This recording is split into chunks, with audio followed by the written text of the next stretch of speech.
Welcome back. Exactly 10 years ago this week, an act of aggression on Kenyan soil preceded by a series of attacks on government installations and kidnappings of local and foreign nationals forced then-President Mwai Kibaki to launch an assault on Somali militant group Al-Shabaab deep into Somalia in a famous incursion called Operation Lindanchi.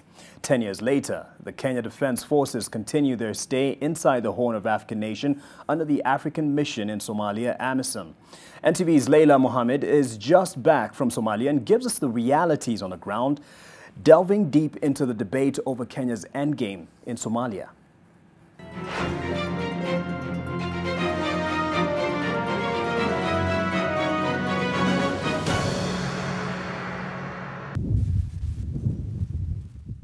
In the stillness of the water, the pigeons find peace to quench their thirst. The blue skies, a sign of a calm that other residents of this remote village deep in the Somali hinterlands seek. From the skies, the Kenya Defense Forces forward operating base in Hosingo in Lower Juba region of Somalia stand at the center of a village that still bears the scars of a battle bravely fought and won by Kenyan troops almost a decade ago. In the present day, both man and his herds move along the thickets seeking pasture. These movements, residents say, dependent on the peace that is enforced here by the Kenyan forces, who remember the events of 4th of April 2012 all too well, a constant reminder to never let their guard down in an area where Al-Shabaab still hold a grip on the people. It's here where one of our landmark battles, where we registered the biggest victory against war, the biggest victory on the war against terror.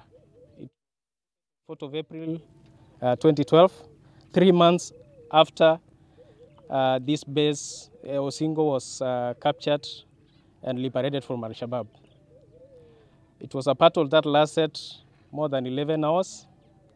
Over 1,000 Al-Shabaab fighters had planned a massive attack to overrun this base.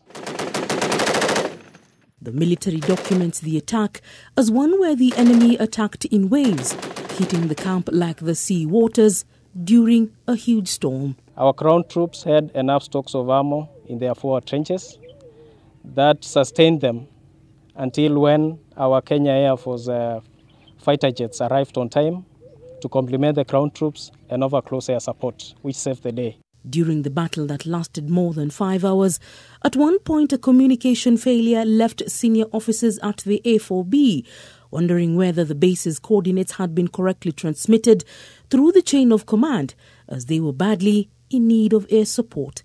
And just as their ammunition supplies had begun to dwindle, air support finally came in at the time an armored carrier driver tried to stop attackers who were crawling into one of the KDF trenches. Over 300 Al-Shabaab were killed and several of their weapons were recovered and captured during that battle.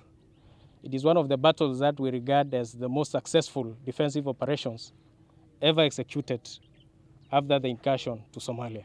The Battle of Hosingo here 9 years ago is a distant memory that residents say should never be a reality again. And for the troops who are manned here, they say that it keeps them grounded to enable to keep the peace and to be always on the lookout. The current security situation here is generally calm, but remains fluid due to the unpredictable nature of Al-Shabaab, posing our operating environment a bit complex. Diary notes of officers who fought in that battle share insights into the assault by the enemy. They say that it was after the guns had gone silent and the air clear of the smoke and dust from the exchange of fire that news filtered through that the attack had been undertaken by an elite squad of the Al-Shabaab, whose approach was to advance the FOB in groups of 100 officers in rapid succession. Al-Shabaab still remains a potential threat to Somali security and regional peace and security.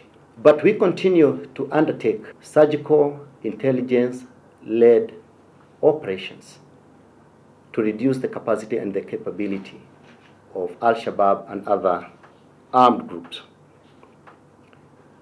On that frontage, And over time now, Al-Shabaab have not been able to undertake any major operations against our forward operating bases, including across the border. With victories at Husingo and Kismayo on the Indian Ocean, there have been Saturdays at Kolbio and El Ade, battles that were bravely borne. In pursuit of freedoms within Kenyan borders and peace and stability for the people of Somalia, souls have been taken away after fighting gallantly.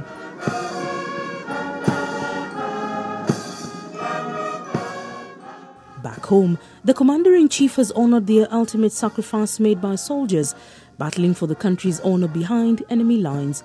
The statue of the gun, helmet and the boots representing their last orders as they rest. But even as they mourn publicly, some of the details still remain highly classified. We shall always remember them. As you're also aware, we are heavily engaged as we speak. We have our troops still actively engaged in all the forward operating bases as we speak today. And therefore, sometimes it's good to be a little bit conservative when it comes to the numbers, because this may embolden our adversaries. Carrying lessons learnt over time, it has become imperative to change tack, rules of engagement as well as modernize their weaponry in order to upscale attack on the enemy. These efforts have further been complemented by additional capabilities that as Kenya Defence Forces and the AMISOM have been able to inject. That is in terms of air assets, maritime assets, and also intelligence, surveillance, and reconnaissance assets. During this time of calm, life has significantly picked up, especially for the younger generation.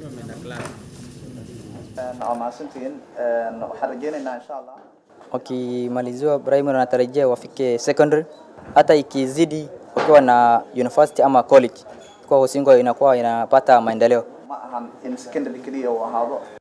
From time to time, unwanted guests venture into this territory, away from their cells, in search of revenue streams and ration supplies. On some days, their daring attempts at breaching the defences set up by KDF are repulsed. Miles away, the port city of Kismayo still dazzles those approaching from the skies. The crescent-like shoreline changes hues from blue to turquoise. In the last 10 years, Kismayo has come back to life, enabling businesses to thrive and the economy to prosper. The old guard vehicles that have seen better days still park at this yard to be loaded with food and other goods that have arrived at the port to the city of Kismayo and beyond. The test of times have seen the port and the city through tougher moments, but even with the past still visible, the smiles on the faces of those who work the port to enable families break bread at the dinner table still shines through. That success was brought by three things. One, first of all, Allah subhanahu wa ta'ala, God. The second is the AMISOM fraternity, especially the KDF. The third is the people that live. About the economic development, also there are various aspects that has grown because of the peace. But today we are receiving about minimum 300 passengers from worldwide, from abroad, from local flights, so that you can understand it, the way it is gradually developing, and the peace is, is because of the key point of this development is because of the security issue. What the important AMISOM has, if there are some security threats coming, that's not for damage or that's not problem for the Somalis, but it will be cost for the entire region. Either say in East Africa, say in Horn of Africa. We have common enemy. I say thanks some of my friends, because we know we start earlier together.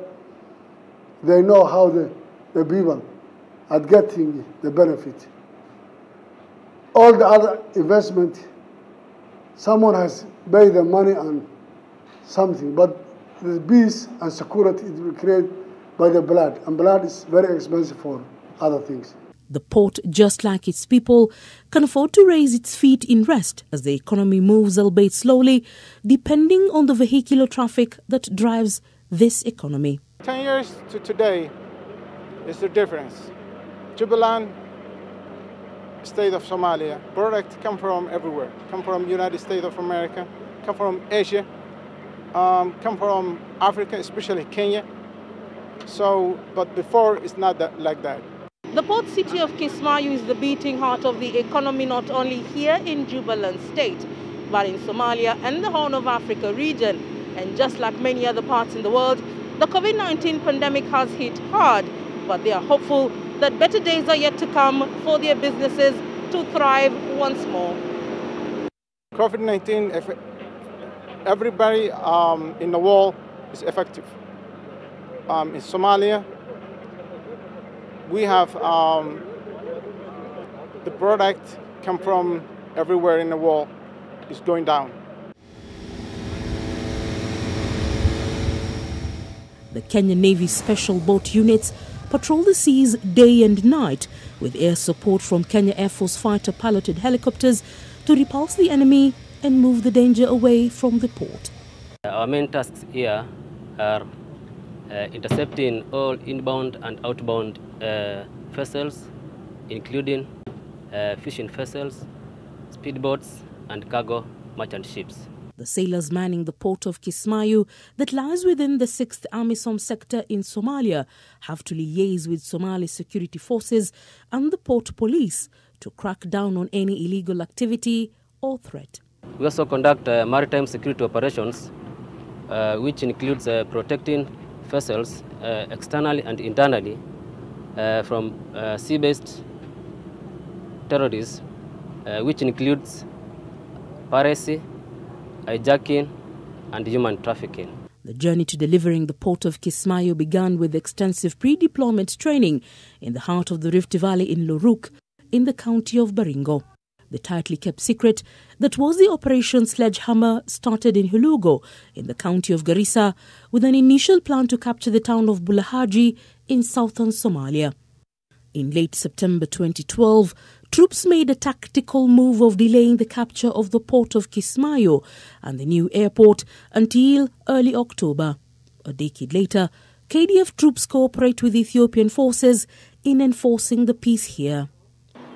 We are greatly impressed by the achievement so far, and we believe when they take the same stride, in the next 10 years, we see a completely peaceful Jubaland and Kismayo as a port city. Kenya is currently positioned in various parts of Somalia with 16 forward operating bases in Sector 2 and 6, which each co-commands with Ethiopia. Contributing countries man each of the 6 sectors.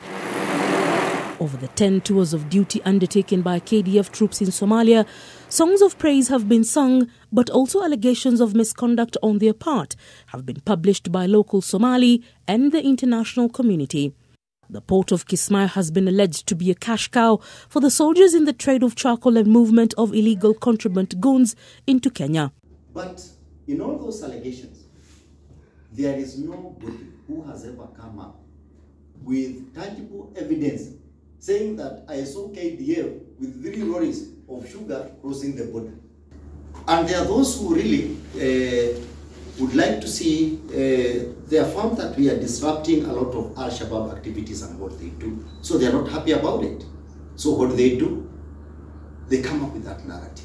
But you ask them today, where is the evidence? None. The Somali government has written a protest letter to the AU complaining while making allegations that Kenyan forces in their air combat operations had hit civilian populations in Gedo region. Kenya has denied that allegation, which has been investigated by the African Union and independent parties. Having been in Somalia for a decade now, the question of when and how they plan on an exit is rife in the minds of not just Somalis, but Kenyans and the international community as well. But even then, even the best laid plans need to be reconfigured to match the changing times and weather patterns that are within and without Somalia, according to the military. If you look at the elements of national power, where we have the political, we have the military, we have the socio-economic. All these factors must be brought into consideration before someone makes a decision and say, I think this is the time. The question now remains, when is the sun expected to set on the AMISOM presence in Somalia? We are equally guided by the Somali Transitional Plan that runs from 2018 to 2021.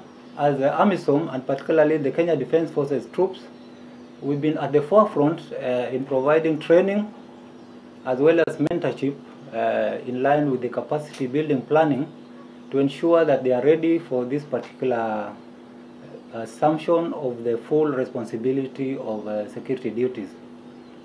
But this will be dependent on the prevailing security situation as per the target of 2023. Given the circumstances and looking at the operating environment and where we are, the capability and the capacity of Somali security forces, the political processes that are currently ongoing, these are discussions that are ongoing at the highest level. And I do strongly believe that, because this also is a political process, and for the military is to offer the best military advice on our own assessment. What do we think? That's our input that we can give to the political process. But I do strongly believe that they will be in a position to make a decision and see what are the practical or realistic timelines that must be set. And that one also goes with the reviews that are done to see where are we, what have we been able to achieve. I've said that Al-Shabaab still remains a credible threat to Somali peace and regional peace and security to an extent. While policymakers plan out the transitional plan to one day enable Somali National Army to secure Somalia, AMISOM troops continue to conduct joint patrols, especially within the border region of Doble, which lies 12 kilometers away from the nearest Kenyan town of Liboi. Over the last few years, the Al-Shabaab have targeted such convoys by burying IEDs into the earth, which caused death and destruction and impact. It is because of such reasons that precaution is taken in this morning's patrol route to Tulabarkao, sees the troops disembark at Kulmis village for a further assessment of the status of the road before the convoy can consider further movement. Once all is clear, vehicles proceed with those in the crew moving on foot within the thickets of the bush to avoid any serious threats from causing a huge casualty pool in this day's mission. The inclusion of Somali troops is also a means of enabling them to undertake such patrols by themselves within their areas of command and a possible dress rehearsal for what the future entails for them. Through training, mentoring, and to some extent, providing them with resources so that they are able to undertake independent operations. In 2018, AMISOM began executing the drawdown of troops from the country that had targeted the reduction of about 1,000 troops each year in line with the transitional process. Yes, it has happened before with some ripple effect on operations. Because the current Somali security forces, if you take a critical analysis on their capacity and capability, really we still have some milestone to cover. And therefore, it won't be to the interest of the international community and the region for a further drawdown. Actually, we should be looking on how we should enhance the capacity and capability of AMISOM, or even making it to become a multidimensional, so that more resources can be pumped in. But the ever-changing face of terror, a fragile political process and events from the international spheres in the last few months and indeed years has made this move to heat the brakes at the moment. But before any final farewells, the troops remain on guard, frequently expressing their show of hardware might and readiness to engage the enemy at any hour. Just like the bullets fly in precision, each targeting their aims set, so is the guiding light of the men and women in uniform still patrolling the borderlines in a mission to secure Somalia, protect Kenya and serve God and flag all in one breath. Leila Mohammed, NTV, Somalia.